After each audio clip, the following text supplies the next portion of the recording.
Hello, James here, and today I'll be explaining exactly why Ariel Helwani and AEW's Tony Khan have heat, their recent Twitter back and forth, and who is more in the wrong. Let's see.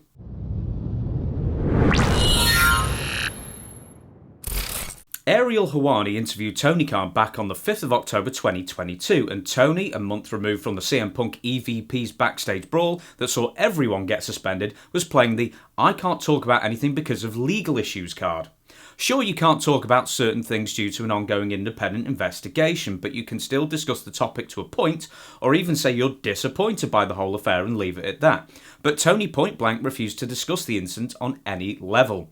He didn't even come up with an on-screen reason why four of his top wrestlers, CM Punk, Kenny Omega and the Young Bucks, were being suspended and their belts were being stripped. In my opinion, Tony's absolute worst booking decision he's ever made. The backstage brawl and suspension wasn't part of the inexperienced Tony's booking, and therefore instead of making chicken salad out of chicken shit like bookers of old, Tony stuck his fingers in his ears and did the worst thing possible. He ignored the problem and hoped it would go away. According to Ariel, the interview with Tony Khan was one of the most frustrating and, to a degree, not so fun interviews of my career.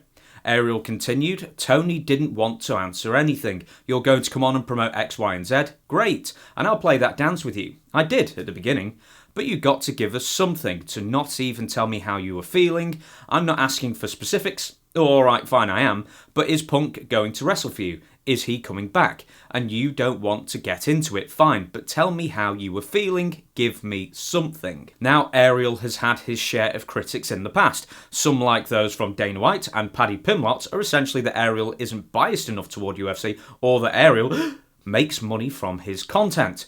These are stupid reasons to hate the guy. Some don't like him as an interviewer or journalist, but that's their particular preference. Others believe he may be too pushy with certain questions or narratives. Once again, that's up to the individual to perceive. But his relationship with WWE has raised some eyebrows in the past. As far as wrestling is concerned, the problem with Ariel is that he, according to Ariel himself, is a journalist when it comes to MMA, but apparently when he's covering WWE or pro wrestling in general, he isn't a journalist. Which makes no sense. You either are or you aren't when covering a product professionally. You shouldn't get to pick and choose what kind of integrity you need to have when covering a topic. And Ariel does indeed professionally cover wrestling, not only on his own shows but indirectly for WWE through his work with BT Sport here in the UK. Ariel was mostly hired by BT Sport to cover UFC, but according to Ariel, Dana White threw a fit, and Ariel was then moved over to covering WWE, which BT Sport now own the first-run broadcast rights to after nearly 3 decades homesteading on Sky Sports.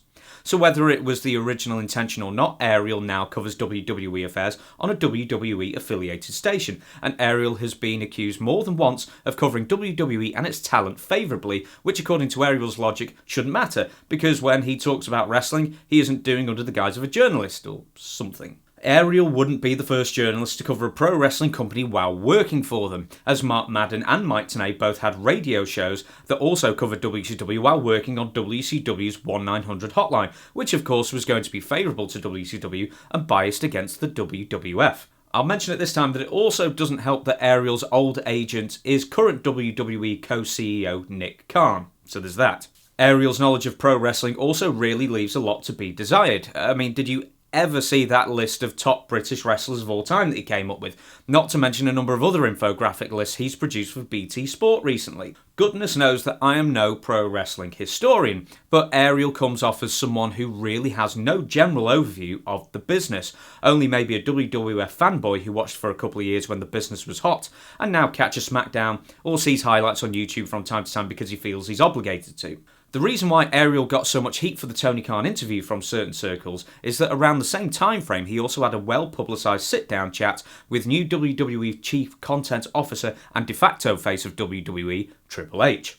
The hottest topic in pro wrestling, other than CM Punk at this time, was Vince McMahon retiring from WWE in disgrace after a series of revelations about McMahon's private affairs, alleged sexual assaults and more were revealed to the wider public via a series of non-disclosure agreements signed by the chairman himself. So why didn't Ariel even attempt to bring up this topic to Triple H when he went so hard on Tony Khan? Well, my educated guess is that it was a condition of scoring the interview in the first place. You're on a pro-WWE station with an alleged pro-WWE non-reporter, so why would you greenlight questions about real-world issues that would make the company look bad?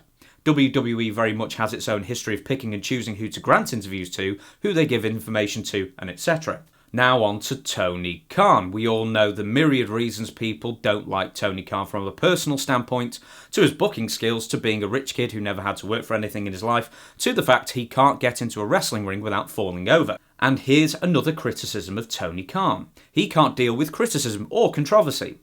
He argues with fans on Twitter, he constantly takes aim at WWE and makes AEW look second-rate when he does it, and he also can't answer the tough questions. In fact, he doesn't seem to want to answer any questions at all. He refuses to discuss anything with outside media that matters, such as injury statuses, or contract statuses, or card changes or suspensions, or all those 401ks and health insurance plans that he promised, or real-life events that have been widely covered in pro wrestling media, like the Punk situation, or Andrade, or Eddie Kingston fighting with Sammy Guevara, etc. People complain that wrestling media and media in general thrive on speculation and filling in the blanks, but when you get no official statement from Tony Khan or AEW, speculation is all that's left to go on. To the matter in hand, Ariel appeared on SmackDown and on Elimination Chamber very recently. Not as a journalist, of course, but as a hype man.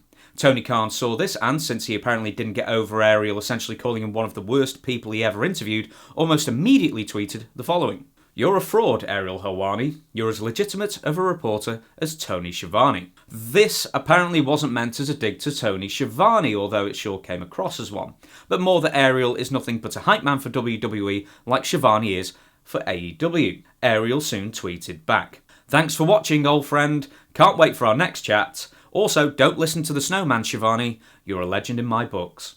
And then Tony Khan retorted, "Good luck with the unbiased journalism." With all those tweets together, I'd say score one for Ariel there on the online back and forth. The story here, beyond Tony sarcastically calling Ariel an unbiased journalist, is Ariel's retort where he referred to Tony Khan as Snowman, and it's exactly what you think it's meant to be referencing. It's been long rumoured within the business that Tony Khan likes to dip his beak in the devil's dandruff, and that he's an habitual user. Tony sure goes on about how much he packs into every single day as owner, booker of AEW, as well as helping run the Jacksonville Jaguars and Fulham FC. Where does he get the energy?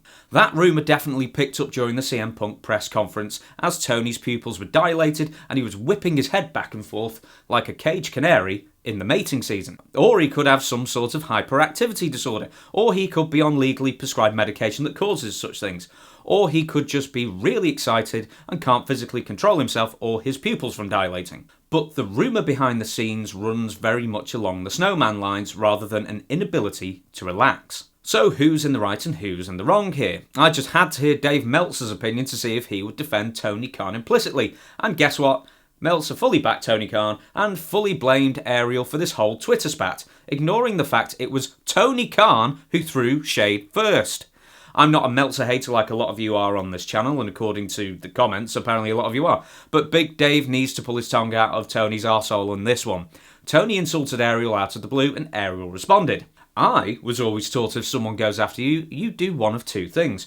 Ignore them because bullies are desperate for attention and can't stand being ignored. Or two, you go at them 10 times harder.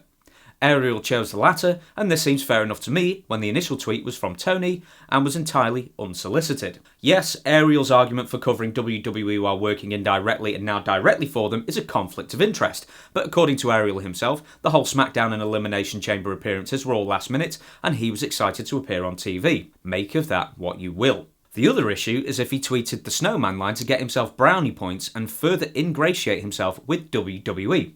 If so, it sure seemed to work, as a lot of people within WWE loved that particular line. But I think it's pretty inarguable that Tony Khan made himself look bad in the Ariel interview and deserved every bit of criticism he garnered from Ariel and everybody else. And then to get butthurt after someone insults you when you insulted them first is pretty laughable. So who is in the right in this little war? I mean, ultimately, I have a hard time generating support for either. If I was being harsh, this is a heel versus heel program, with an ethically questionable journalist when it comes to pro wrestling, not MMA, versus a spoilt rich kid who wants to have it all his own way and can't handle very fair criticism. On balance, I'd give the win to Ariel on this one, although if Helwani wants to be taken more seriously by wrestling fans, he really should distance himself from WWE a little bit more, and learn more about pro wrestling before he makes any more crappy top 10 lists. Agree? Disagree? Let me know in the comments. Oh, and by the way, BT Sports, if you're looking for a decent professional wrestling interviewer that's got years of experience and that you don't have to fly in from the States every time you need a sit-down interview to be filmed, get in touch. Bye.